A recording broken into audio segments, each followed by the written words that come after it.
respeito do verdadeiro Evangelho, né? O Evangelho que é simples, o Evangelho que é único, onde nada mais é necessário a não ser o Evangelho puro. E dentro da carta a essas igrejas nós temos essa figura aqui, que é a figura da liberdade em Cristo. É uma figura que tem que estar marcada nas nossas mentes toda vez que nós olhamos para a carta de Paulo. Nós temos que pensar e ter isso em mente, que o tema principal dessa carta é a liberdade. Mas eu gostaria de voltar com vocês alguns séculos antes de Paulo, antes da carta aos Gálatas. Lá atrás, certo dia, Deus, em uma cidade chamada Ur dos Caldeus, encontrou com Abrão. Abrão, um homem pagão, um ímpio, não conhecia Deus. Inclusive o nome Abrão, aquele que contempla as estrelas, muito provavelmente Abrão era um astrólogo. Ele buscava no céu a sabedoria para entender o seu mundo. Perceba que ele estava rodeado por todo um pensamento, por todo um misticismo que era marcante em sua época. E Deus, com toda a sua sabedoria, com todo o seu poder, que às vezes nós não entendemos, escolheu Abrão. E chegou e falou para ele: Abrão, sai da tua terra, da casa dos teus pais, e vai para a terra que eu te mostrarei. Deus fez uma aliança com ele. Deus prometeu: o povo que abençoar a sua família será abençoado, e a partir da tua descendência virá um Salvador para a humanidade. Essa foi a aliança que Deus fez com Abrão, que ele teria muitos filhos e que a descendência dele seria numerosa como as estrelas. Para essa aliança, Deus instituiu um sinal, e esse sinal era a circuncisão. Circuncisão é a remoção do prepúcio do órgão masculino. Um sinal físico de uma aliança que seria uma aliança espiritual. Essa marca física era a marca de uma operação espiritual no coração de Abraão. Por quê? Ele teve fé em Deus, ele obedeceu a Deus e de fato cumpriu aquilo que Deus disse para ele fazer. Ele realmente saiu da terra dele e foi para a terra onde Deus orientou. E a partir desse momento, na história do povo judeu, né, todas as crianças que nasceram a partir daquele momento, no 8º dia, eram circuncidados, porque eles eram marcados na lembrança dessa aliança tão maravilhosa que Deus fez com o povo. Conta-se até que, uma curiosidade, o sacerdote, o rabino, ele deixava a unha do polegar crescer, amolava a unha do polegar para fazer a cirurgia. E isso se tornou uma prática dentro da comunidade judaica, observada até os dias atuais. Mas o sinal ele não tinha um sentido só de marcar fisicamente o povo. Moisés, quando entrega as tábuas da aliança, as leis, em Deuteronômio 10:16, ele fala: circuncidai, pois, o prepúcio do vosso coração, e não mais endureça a vossa cerviz. Muito mais importante do que a marca física era que o coração daquele povo, daquela descendência de Abraão, fosse tirado do coração tudo aquilo que não agradava a Deus. E esse era o objetivo de Deus, que essa aliança fosse espiritual e não física. Por vezes nós não entendemos o que significa significa a circuncisão, por isso nós estamos refletindo sobre esse assunto agora. Inclusive, quando os judeus desobedeciam a Deus, eles também eram chamados de incircuncisos.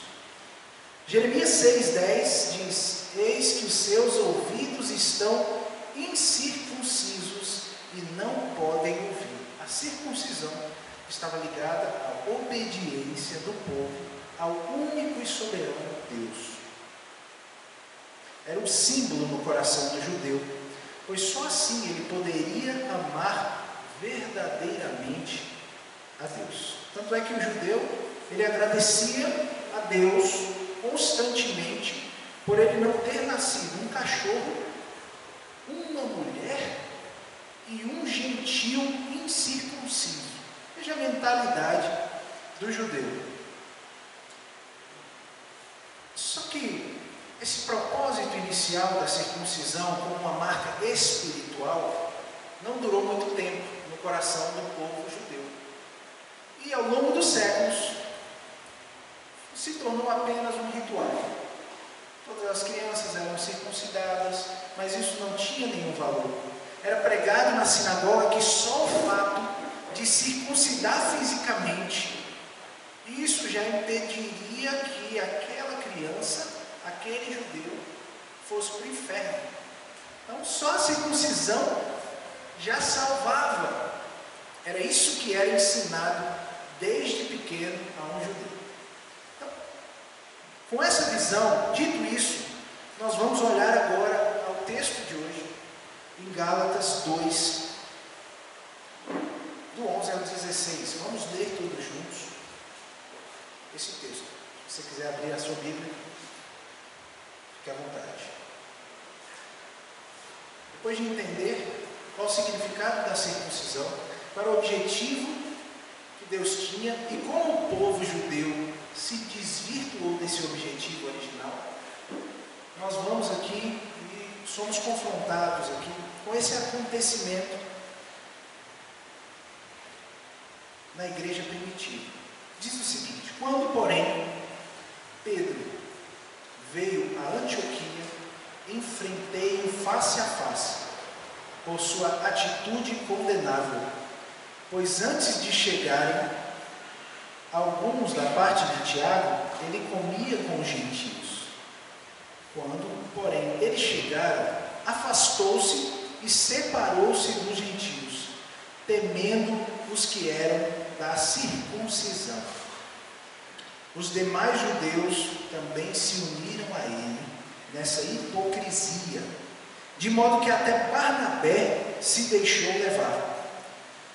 Quando vi que não estavam andando de acordo com a verdade do Evangelho, declarei a Pedro diante de todos: você é judeu, mas vive como gentio e não como judeu. Portanto, como pode obrigar gentios a viverem como judeus? Nós, judeus de nascimento e não gentios pecadores, sabemos que ninguém é justificado pela prática da lei, mas mediante a fé em Cristo, em Jesus Cristo. Assim, nós também cremos em Cristo Jesus para sermos justificados pela fé em Cristo, e não pela prática da lei, porque pela prática da lei ninguém será justificado. Vamos orar, irmãos. Senhor, pedimos que o Teu Espírito Santo, aquele que ilumina as nossas mentes, o nosso entendimento, fale aos nossos corações essa noite, Pai. Os corações daqueles que precisam de incentivo, daqueles que precisam corrigir o seu caminho, daqueles que ainda estão dormindo, que o Seu Espírito Santo haja no nosso meio, através da Tua Palavra, que é a única fonte de vida eterna. Essa é a nossa oração, Pai. Fala conosco, em nome de Jesus. Amém.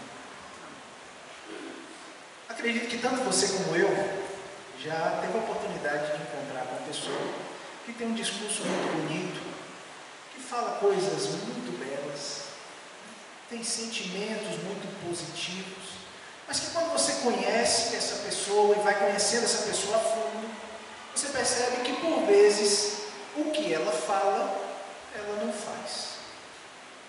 Talvez você conheça uma pessoa assim, ou se você for mais sincero consigo mesmo, você vai se reconhecer, assim como eu me reconheço.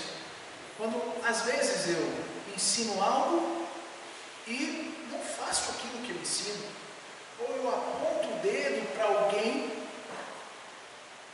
você está errado, e eu mesmo cometo esse mesmo erro. Existe uma palavra que define tudo isso, e a palavra é hipocrisia.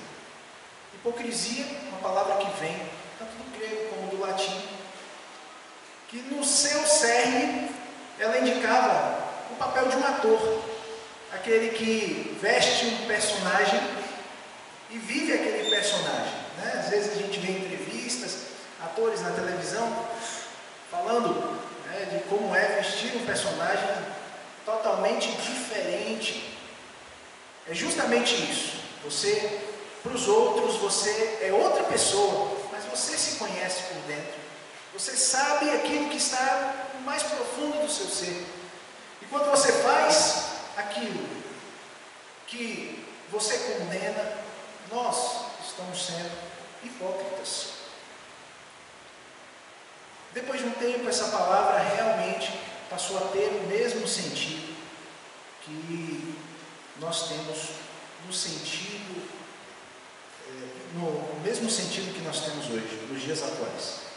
Hipocrisia é o ato de fingir ter crenças, de fingir acreditar, de fingir ter uma virtude, uma ideia, um sentimento que a pessoa, na verdade, não possui.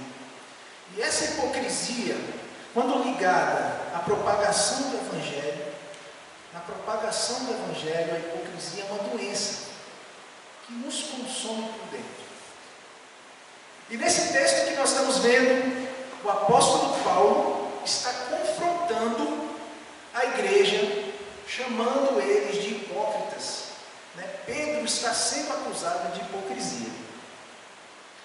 Hipocrisia é você falar algo e fazer diferente. Mas aqui no texto que nós acabamos de ler, nós só vemos a atitude de Pedro. Nós não estamos vendo a crença de Pedro, o que Pedro acreditava e por que ele está sendo hipócrita.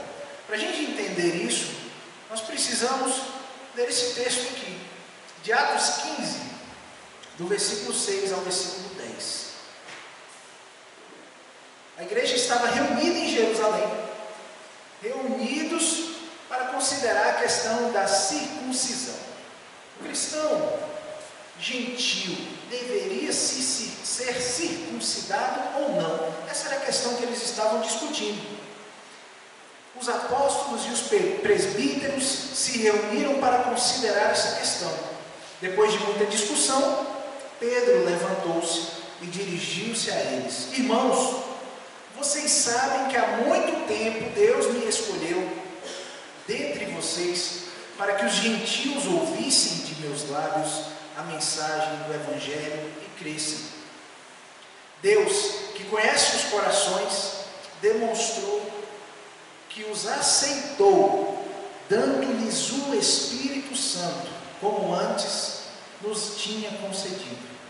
Ele não fez nenhuma distinção, não fez distinção alguma entre nós e eles, visto que purificou os seus corações pela fé. Então, por que agora vocês estão querendo tentar a Deus, impondo sobre os discípulos, no caso os gentios, cristãos recém-convertidos, um jugo que nem nós mesmos, nem nós, nem nossos antepassados conseguimos suportar? De modo nenhum, cremos que somos salvos pela graça de nosso Senhor Jesus, assim como eles também. Agora nós percebemos por que Pedro estava sendo hipócrita. Porque essa é a declaração da fé de Pedro. Essa era a declaração do que ele acreditava ser suficiente para a salvação. Mas em uma visita à cidade de Antioquia, que nós acabamos de ler anteriormente. Nessa visita, no meio de uma igreja de gentios, Pedro estava super feliz, super tranquilo, super satisfeito, aproveitando da hospitalidade daqueles irmãos em Antioquia, como nós lemos em Gálatas. Mas desceram alguns da parte de Tiago, lá de Jerusalém, que eram do partido da circuncisão. Eles defendiam que era necessário se circuncidar para ser salvo. Eles traziam aquela mentalidade toda antiga para os dias de Pedro e de Paulo. E Pedro, naquele momento, Pedro vacila. Pedro, ele percebe que os cristãos judaizantes, que eram a favor da circuncisão, eles estavam contra os gentios. E aquela comunhão toda que ele estava tendo, tão gostosa ali em Antioquia, ele começa a se afastar vagarosamente dos irmãos de Antioquia. Calmamente, bem na cara, discretamente, ele começou a se afastar. Paulo percebeu o que estava acontecendo. E Paulo era um homem, era um apóstolo muito zeloso. Nós podemos ver que Paulo, como Pedro, todos tinham defeitos. Mas nesse ponto, Paulo estava com toda a razão quando ele exorta Pedro e aqueles cristãos judeus.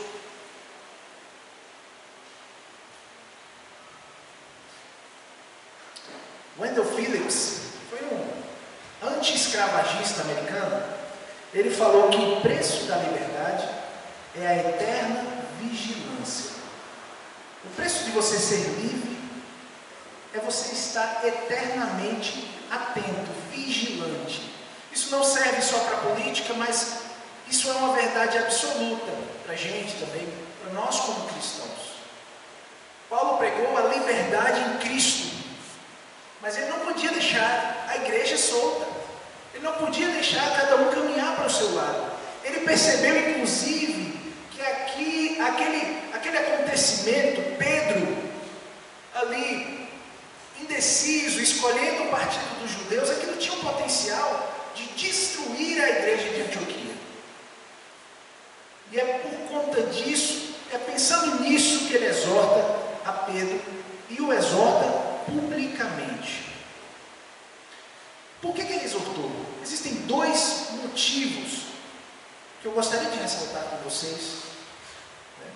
O primeiro motivo é porque a hipocrisia ela é contagiosa. Perceba no texto: quando, porém, Pedro veio a Antioquia, enfrentei-o face a face, por sua atitude condenável. Pois antes de chegarem alguns da parte de Tiago, ele comia com gentios. Quando, porém, eles chegaram, afastou-se e separou-se dos gentios, temendo os que eram da circuncisão. Os demais judeus também se uniram a ele nessa hipocrisia, de modo que até Barnabé se deixou levar. Barnabé, que era inclusive o líder daquela igreja de Antioquia, era o pastor daquela comunidade, até ele se deixou levar. Mas perceba que Pedro puxou o movimento todo.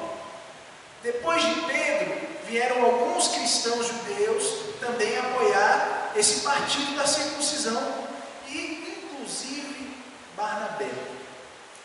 Então, a hipocrisia, perceba como ela é perigosa dentro do nosso meio, como ela é perigosa aqui, como ela ameaçava a igreja de Antioquia.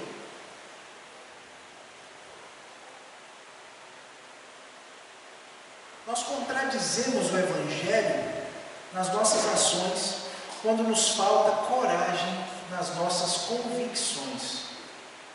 A gente sabia o que Pedro acreditava. Ele fala aqui, acabamos de ler em Atos, ele acreditava naquilo. Mas o que faltou coragem? O que faltou em Pedro? Coragem para se posicionar naquele momento, né? para se posicionar naquilo que ele cria de fato. Então, é muito fácil para a gente julgar aqui, olhar para Pedro, esse Pedro de novo, né? Já negou Jesus 3 vezes, né? Ele tentou até andar no mar com fé, mas acabou afundando. Esse Pedro novamente aqui dando uma mancada. Para a gente é fácil julgar o que Pedro, essa atitude de Pedro, onde ele se omite, ele que parece ser uma figura, né, tão imponente assim, um cara tão temperamental, mas nesse momento, perceba a humanidade de Pedro, perceba que nós, nos colocarmos nessa mesma situação, nós também por vezes nos acovardamos, falta a coragem de como cristãos nos posicionarmos diante ao mundo perdido. Porque uma coisa é defender uma doutrina no nosso meio aqui, no nosso convívio cristão, onde a verdade cristã é absoluta.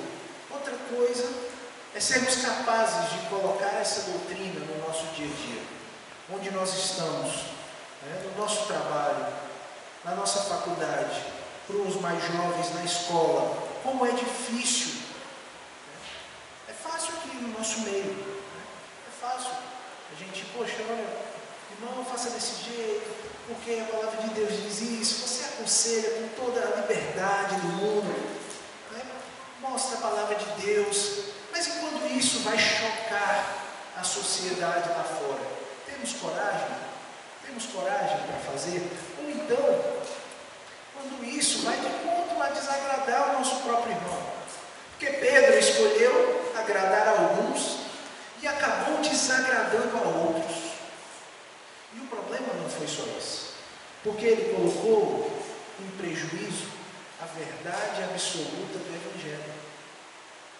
Ficando no meio do muro, ficando ali, né, na verdade nem no meio do muro, né, ele de fato pendeu para o lado dos judeus. Ele estava aceitando aquilo que estava sendo dito, de que não era suficiente o sacrifício de Jesus, que era preciso uma coisinha a mais, que era preciso, tinha um temperinho que estava faltando. Jesus não era suficiente para a salvação.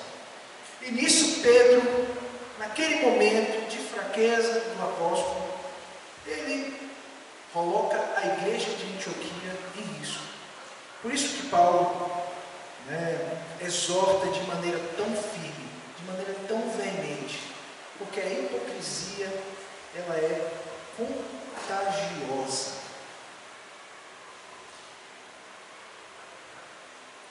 E Paulo, ele estava preparado para lutar contra essa hipocrisia. Ela é contagiosa e ela deve ser confrontada. Veja bem, posicionamento de Paulo. Quando vi que não estavam andando de acordo com a verdade do Evangelho, declarei a Pedro, diante de todos: você é judeu, mas vive como gentil e não como judeu. Portanto, como pode obrigar gentios a viverem como judeus? Pedro era da descendência, de fato, do povo hebreu. Ele era judeu de nascimento. Mas ele vivia como gentio porque ele havia sido liberto. Ele havia sido liberto por Jesus. Irmãos, imagine há muito tempo atrás, no nosso Brasil, onde a escravidão era algo cotidiano. Imagine um escravo liberto, né? Uma figura inicial. Seus aguilhões, as suas correntes haviam sido desfeitas, estava livre. Mas imagine esse escravo, né? Ele dá uma voltinha no mundo, dá uma voltinha aqui no Brasil, olha, e volta e se rende novamente a ser um escravo. Era isso que Pedro estava induzindo a igreja a fazer. É isso que Paulo exorta. Você quer obrigar os gentios a voltarem à escravidão, sendo que eles já foram libertos por Cristo? Essa é a exortação que Paulo, publicamente, isso é muito interessante, né? Talvez no nosso convívio de igreja, a gente chamasse, irmão, vem cá no cantinho, o que você falou, o que é isso? O que está acontecendo, meu irmão? Você está dando mau testemunho para a igreja toda, talvez a gente quisesse abafar o caso aqui. Mas Paulo, percebendo o perigo que isso poderia trazer, ele publicamente, ele exorta Pedro. Imagina como isso deve ser difícil, né? Poxa, o cara andou com Jesus, né? Paulo não teve essa oportunidade de beber da fonte diretamente, enquanto Jesus caminhava pela terra, mas Pedro era uma pessoa super respeitada, porque havia andado com Jesus, a sua vida havia sido transformada por Jesus, ele agora ensinava, né? E publicamente Paulo faz isso, não para envergonhar o apóstolo, isso é muito importante, isso é um detalhe importante, não para envergonhar o apóstolo Pedro, mas para orientar a igreja e para nos orientar até hoje. É muito importante que a hipocrisia seja confrontada no nosso meio cristão. Por quê? Porque existe uma só verdade. Existe uma verdade que é absoluta. Eles queriam colocar algo a mais, mas a verdade é que o homem não é justificado por obras. Não é se circuncidando que você vai ser salvo. O homem é justificado mediante a fé em Cristo. Nós cremos em Cristo a fim de sermos justificados pela fé nele. O fundamento do Evangelho está no fato de que pecadores culpados, sob o julgamento divino, podem e são perdoados por Deus. E isso só é possível pela graça, pelo favor livre, pelo presente que Deus nos dá. Não pelo nosso merecimento, com base no sacrifício de Cristo na cruz. E jamais através de obras meritórias, né? Não é pelo nosso merecimento. Esse final de semana, eu estava planejando com o Bruno voltar mais cedo para cá. Só que eu fui confrontado por essa palavra. Começo a chorar. Fui confrontado por essa palavra essa semana. Porque por vezes nós pregamos e nós exortamos a igreja, como é importante a igreja falar de Cristo para outras pessoas, se expressar, falar com a boca mesmo. Às vezes a gente se esconde atrás do fato de que as nossas boas ações como cristãos falam muito sobre quem nós somos. E de fato falam. Mas nada substitui você falar com a boca, professar Cristo, falar de Cristo. Né? E desde a última vez que eu havia ido à conquista, Deus colocou no meu coração, no coração da minha esposa, a preocupação de orar pelo meu sogro. Meu sogro não é cristão. E nós passamos alguns dias na casa dele. Sabe quando você espera ter uma oportunidade? Parece que ela não chega nunca. Nunca está bom o suficiente. As coisas nunca estão ali. Você espera que, como se você esperasse já o café da manhã. Todo dia o café da manhã é pronto, sem você fazer nada. E era isso, era mais ou menos esse meu comportamento. Nós fizemos uma pequena viagem. E a todo momento eu querendo entrar no assunto, querendo falar de Deus de maneira mais contundente, e o assunto era negócios, era café, ele sabe que ele mexe com café, era mercado, e o assunto era só isso. Chegou um momento, eu falei para minha esposa, né? Ontem, de manhã, ele me chama, Jonatas, vamos na fazenda? Eu falei, agora. Ele sempre sai sozinho, mas naquele momento ele me chamou para ir na fazenda com ele.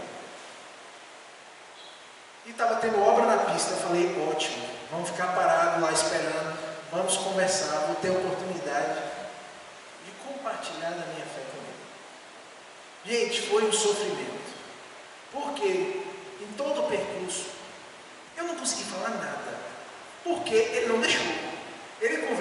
ele gosta de conversar. Então ele tinha assunto para todo momento. Eu falava uma frase, vinha 30 minutos de conversa.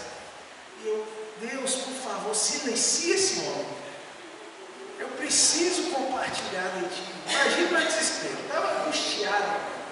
Chegamos na fazenda, fizemos o que tínhamos para fazer na fazenda, olhamos o que tinha para olhar. Eu falei na volta. Na volta a mesma coisa. Conversa. E na volta eu voltei dirigindo e Deus me deu a oportunidade. Porque nós sabemos, né? Quando o sinal do celular volta, a pessoa, a concentração é total, é absoluta, a pessoa já pega aqui, ó, já vai resolver suas coisas no celular. Eu falei, é agora. Eu já estava desanimado, mas eu falei, é agora. E foi um tempo muito bom, rápido, assim, uns 15 minutos, 20 minutos. Mas eu tive a oportunidade de claramente confrontar, utilizando a palavra de Deus, utilizando a Bíblia, né, utilizando o plano de salvação simples. Expor para ele, falou para ele, olha, é só isso que precisa. Nós oramos muito antes desse momento, para que Deus nos desse a sua oportunidade. Por isso que eu não voltei antes, porque eu estava ainda na esperança de ter esse momento com ele. Foi um momento em que ele não falou nada. Eu não esperava, eu não tinha expectativa de ouvir. Todo mundo tem uma expectativa, né? Mas eu estava muito ciente de que eu teria que fazer a minha parte para que o Espírito Santo fizesse a parte dele. E tenho essa ciência até agora. E minha oração é para que Deus confronte ele, para que o Espírito Santo confronte naquilo que ele foi exposto. Mas perceba que, poxa, para uma pessoa que prega aqui na frente, um sofrimento desse, para falar de Cristo, essa é a minha hipocrisia. É isso que eu vivo. Talvez você viva a mesma coisa, né? Falar de Cristo é fácil aqui no nosso meio. É maravilhoso, é aconchegante. Falar do que Cristo tem feito e como Ele tem transformado. Mas quando chega a hora de falar desse verdadeiro, simples e único Evangelho, às vezes a nossa perna treme, às vezes a gente gagueja. Então, nós precisamos, como cristãos, assumir nosso papel verdadeiro, principalmente diante dessa sociedade onde nós vivemos. Veja bem o que há. Não sei quantos de vocês viram essa matéria na revista Veja, matéria publicada em 29 de setembro de 2017, tem um tempinho. Essa gente incômoda. Essa matéria ficou famosa na época, vários pastores comentaram. Se você tiver a oportunidade de ler, só para botar lá, Google Imagens, essa gente incômoda. Você vai ver o pessoal falando. E a matéria começa dizendo, olha, perceba que nem todos no Brasil são a favor da liberdade religiosa, porque existem igrejas evangélicas. E as igrejas evangélicas são o mal da nação atual. É isso que a matéria expõe. Um terço dos brasileiros evangélicos. E que isso é um problema na sociedade. Que países desenvolvidos, as pessoas vão em sinfonias, as pessoas vão em teatros. Que no Brasil as pessoas querem ir nos cultos evangélicos. Perceba a visão que a sociedade tem. Muitas vezes nós temos que confessar justa. Por quê? Grande parte das igrejas que se dizem evangélicas de fato não representam Cristo. É interessante que nessa matéria eles falam, é muito mais fácil achar joio do que trigo. Eles usam essa expressão bíblica para dizer que no meio evangélico é mais fácil achar joio do que trigo. Citam os escândalos, são citados os escândalos dos pastores, impostos e dinheiro indevido. Mas perceba a sociedade que nós vivemos. Perceba como essa sociedade muitas vezes enxerga a gente. E é aí que o nosso desafio é mais forte. Porque se posicionar como um cristão, sendo que a sociedade te enxerga, se você for homem, como um machista, misógino, né? que é uma palavra que está muito em alta agora, né? Como um antiquado, retrógrado, tanto o homem como a mulher. Isso que a sociedade enxerga no cristianismo. Valores que já estão no passado que nós queremos viver hoje. Sendo que temos a consciência de que esses valores são eternos. Então, o que é esse texto? O que é essa experiência de Paulo? Esse confronto de Paulo com Pedro nos traz de aplicação para os nossos dias atuais. Não basta crermos no Evangelho, devemos aplicá-lo ao nosso comportamento diário. Aplicação. Não existe cristianismo sem fruto. E muito do fruto do Espírito é aplicado, é ação. Então, não basta crer, é preciso aplicar. Na vida cristã vamos nos deparar com muitas pressões. Não podemos ceder por causa do medo, conveniência pessoal ou dissimulação de ensino.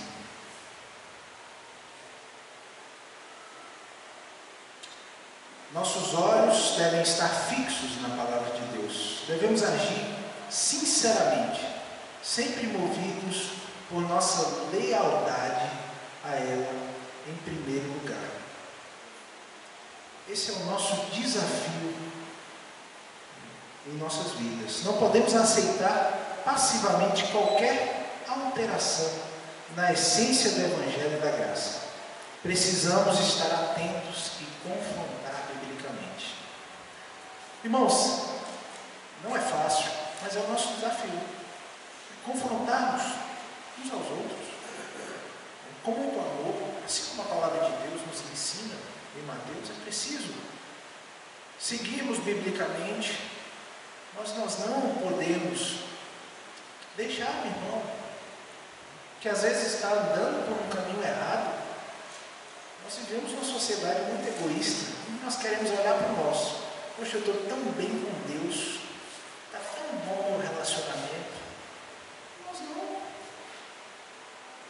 não usamos esse momento nosso de relacionamento com Deus.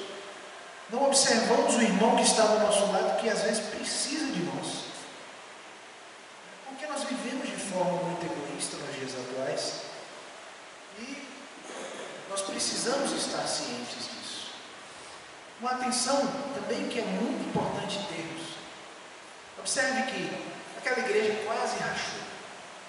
Aquela igreja ali, se Paulo não tivesse intervido, se não tivesse confrontado a Pedro, aquela igreja provavelmente ia deixar de existir. Ia existir para sempre o partido dos judeus, o partido dos gentios. E esse sectarismo, ele não pode existir na nossa igreja. Essa divisão não pode existir na nossa igreja. Mesmo com irmãos que pensam diferente de nós. Mesmo com denominações que pensam diferente de nós. Às vezes, existem minúcias ali que são diferentes, mas se a fé é a mesma, a base é a mesma, não pode haver divisão na igreja de Cristo.